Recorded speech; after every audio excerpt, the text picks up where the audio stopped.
and I are on our way right now to the General Assembly in Raleigh, North Carolina. Not terribly far to drive, considering we are currently living on the outskirts of Orange County in Mebane. I drive down 40 right now, heading to downtown Raleigh. We'll park there and go inside, and we're going to be speaking with several of the House members with regard to Senate Bill 711. Senate Bill 711, if you're not aware, is to legalize medical cannabis in the state of North Carolina. It's a big deal for us, really, when you consider how cannabis has become such a big part of our lives. Now, years ago, kind of funny, you'd be among friends and talk about cannabis, and they're like, oh, that's the weed. Yeah, that's the devil's lettuce.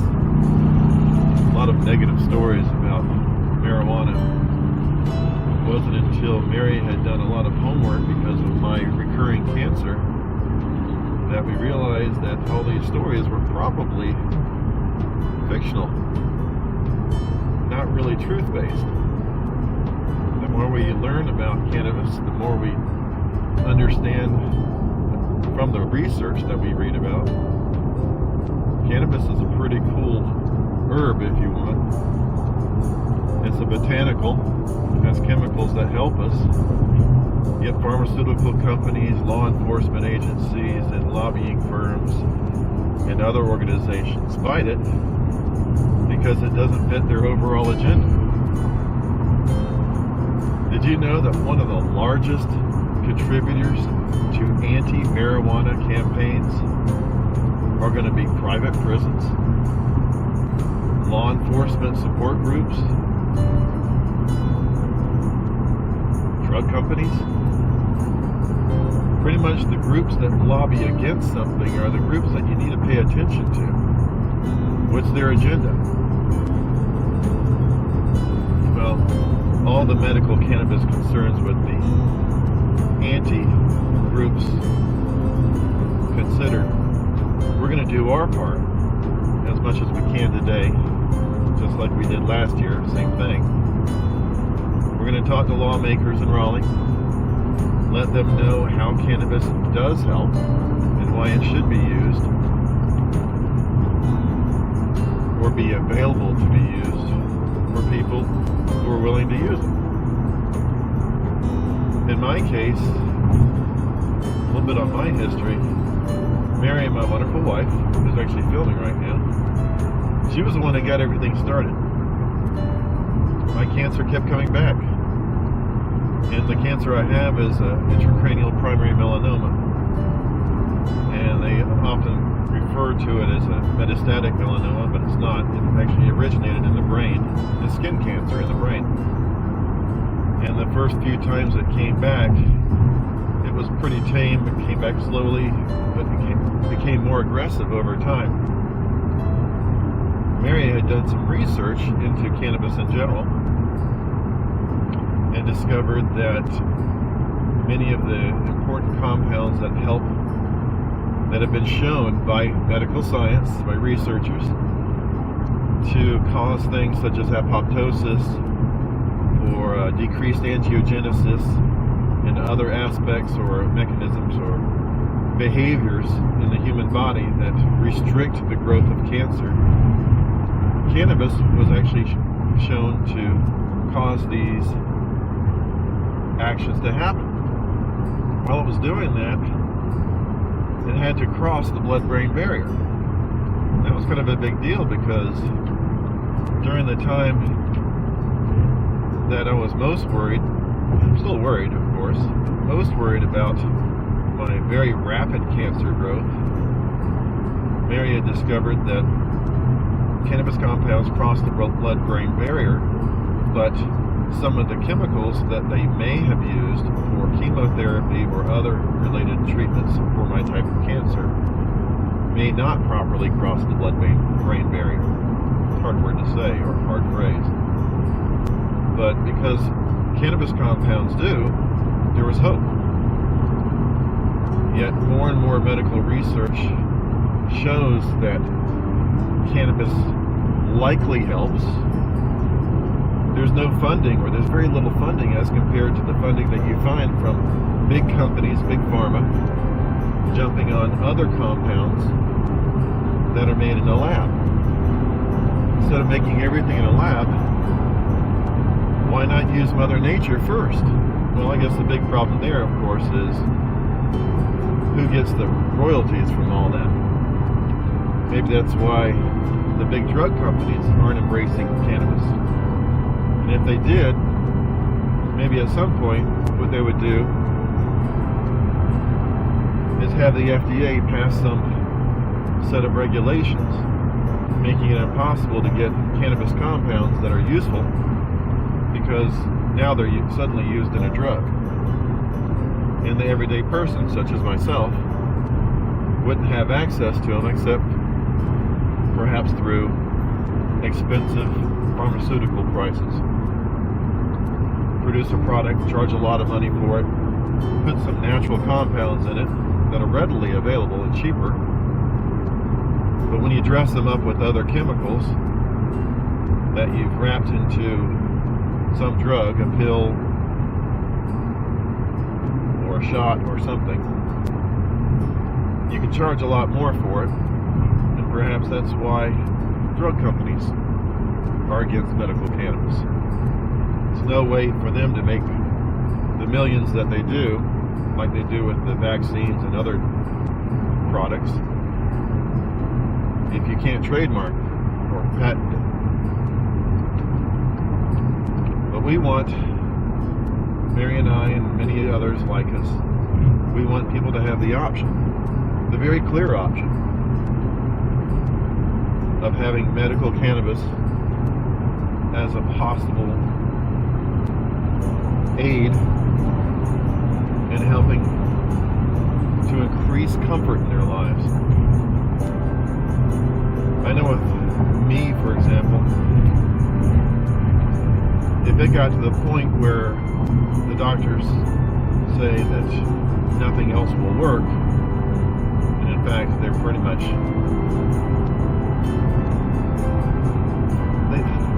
they hinted that there aren't other choices for me, and the choices that I could run with were even more harmful to me.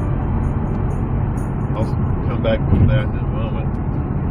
But if there aren't any other choices, why not let people use something natural that is effectively benign? I mean, what's the worst they get from it? A high. If they have excessive amounts of THC, some people will have the hyperemesis. Hopefully they're drinking enough water and they don't have that issue. But there are a lot of things that are good with medical cannabis, and there are very few bad. It's a lot different from taking fentanyl, a lot different from taking oxycodone, a lot different from taking most prescription drugs. So why the stigmatism? Why fight against something that's natural? Getting back to possibilities for me, I remember one visit Mary and I had made to one of the university hospitals, I won't mention the one, where I was looking for another opinion. You know, people get a second opinion when they hear a dire prognosis about their health. This visit to this university hospital led us to understand that their opinion for my care would be to take a chemotherapy which was 100% likely to damage or destroy my thyroid. Well, if you're not familiar with the thyroid, it's kind of an important hormone-producing gland in your body. And yeah, there are ways to take things such as Synthroid and other thyroid replacement chemicals that come from sheep or other animals. But why not let the body naturally produce those hormones and help the body along on a natural basis? Because what if, for some reason, I had no longer any access to the synthetic thyroid hormones? I'm not Schitt's Creek without a paddle. Well, when the doctors told me that I would 100% lose my thyroid function, I asked them what the possible gains from taking that chemical would be for my health.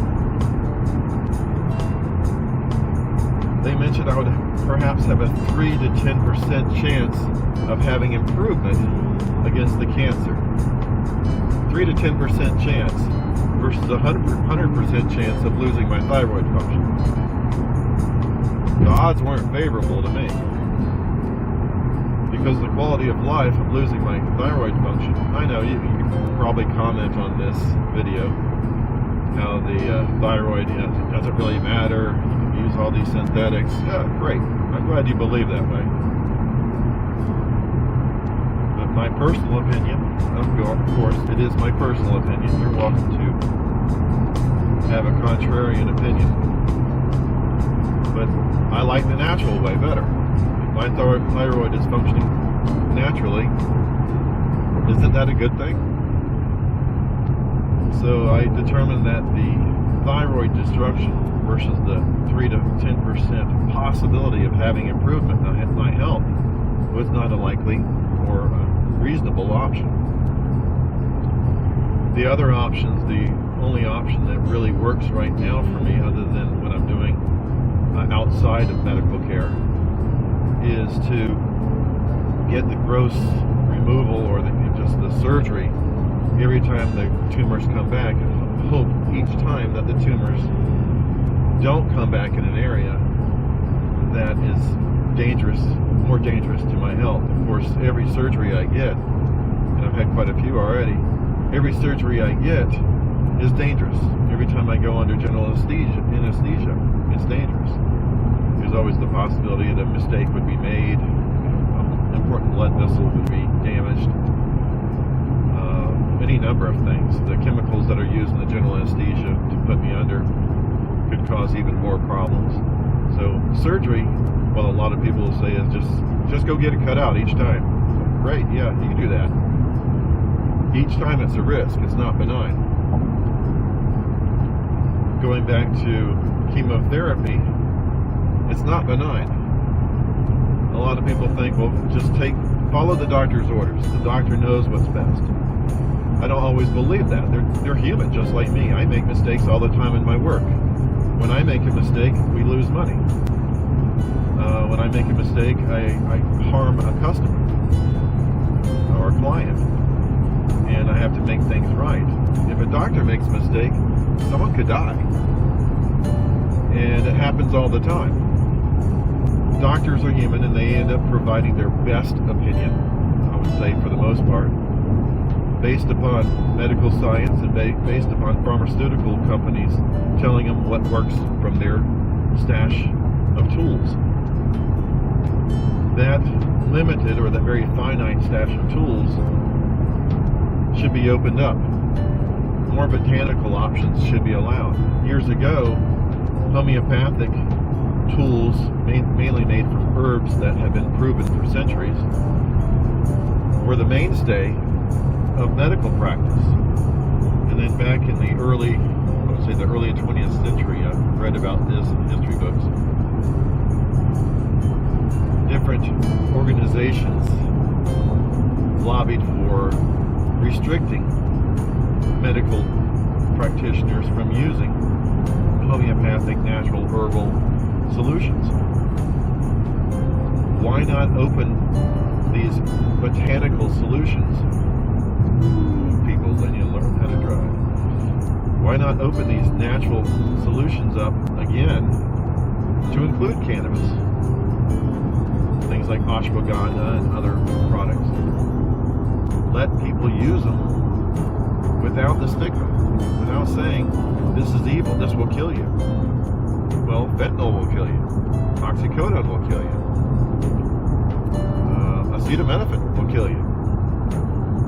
It's kind of odd how they can talk from both sides of their mouth on how medical science is perfect and we do all these wonderful things with it, especially with pharmaceuticals, when there's no real benign product out there. Look at the whole discussion on ivermectin. I'm not even going to go down that rabbit hole, but do research. Ivermectin in cancer, ivermectin in COVID, ivermectin in parasitic diseases. Well, some of them they work for, some of them they may not work for, but at least maybe they should explore all options. Same thing with cannabis. Why stigmatize something that is shown, at least anecdotally and through the years, without a lot of testing being funded for it, but what has been shown through the years to actually work? Why not embrace things that work?